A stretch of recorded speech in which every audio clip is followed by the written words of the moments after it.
Pagbalik sa Pilipinas, sa Senate Detention Facility dadalhin si Alice Guo kung saan makakasama niya si Sheila Guo. Muli namang iginiit ni Pangulong Bongbong Marcos na mananagot ang lahat ng sangkot sa pagpuslit palabas ng bansa ng dating alkalde. Balitang hatid ni Chino Gaston. Kung sino man ang tumulong na makaalis sa bansa, si dismissed Bamban Mayor Alice Guo pananagutin ayon kay Pangulong Bongbong Marcos. Nang tanungin kung sino ang masisibak? Oh, you'll find out soon enough. Hindi lang namin sila sisibakin, kakasuhan pa namin sila. Dahil ang kanilang ginawa ay labag sa batas at against all of the interests of the Philippine judicial system. Huling nasilayan ng publiko si Alice Guo noong May 22 sa pagdinig ng Senado tungkol sa mga iligal na aktibidad sa mga pogo. Matapos ang halos 3 buwan, August 19, pumutok ang impormasyong nakaalis na si Guo sa bansa noong Hulyo pa lang at nakarating na sa Malaysia, Indonesia at Singapore. Isang araw pagkatapos niyan, August 20, dumating si Guo sa airport sa Indonesia. Noong araw rin yun, naharang sa Batam, Indonesia ang sinasabing kapatid ni Alice na si Sheila at kinakatawan ng Lucky South 99 na si Cassandra Ong.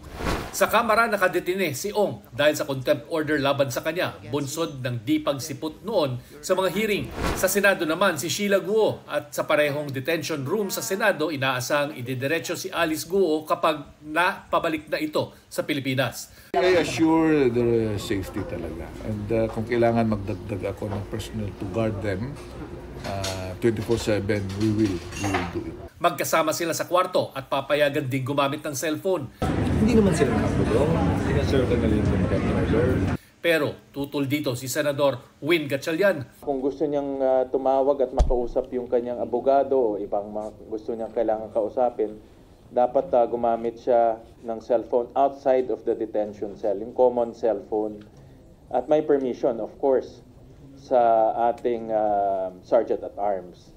So, yan ang nature ng detention no? Hindi naman at ma-avoid rin natin yung contact niya sa ibang mga taong sa labas. Hindi natin alam kung sino pa yung mga pwede niyang kausapin. Alam natin may link siya sa sindikato, baka makausap niya itong mga sindikato. Ang Senate Committee on Women, Children, Family Relations and Gender Equality, marami pa raw tanong kay Alice.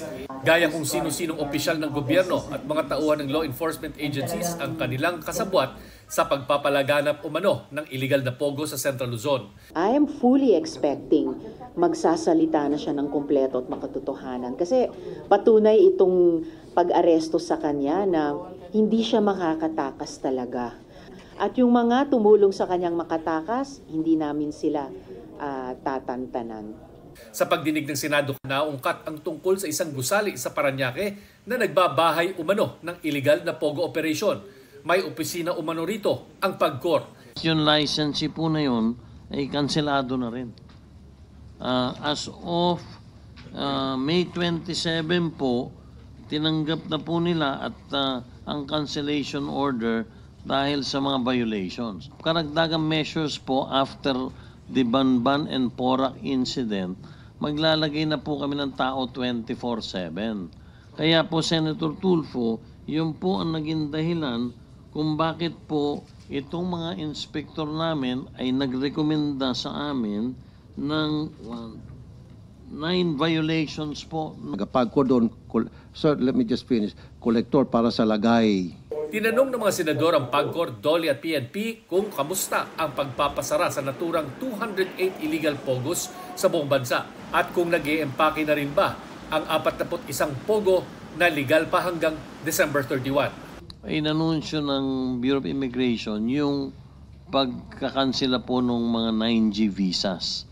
Hindi naman pwedeng sa December 31 lang makakansela yung mga visas na 9G dahil pag ganon, unang-una, paano aalis yung mga nasabing foreign workers. Dito po tayo sa na-canceled alien employment permit.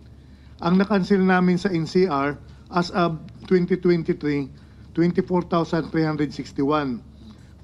Ang Central Luzon, 513. Calabarzon, 2,121 at Region 10, 67.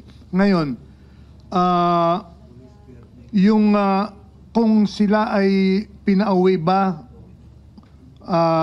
o hindi pinauwi, Ang aming sagot po yan, ibinibigay namin ito sa BI at sila ang nagpapacilitate. Chino Gaston nagbabalita para sa GMA Integrated News.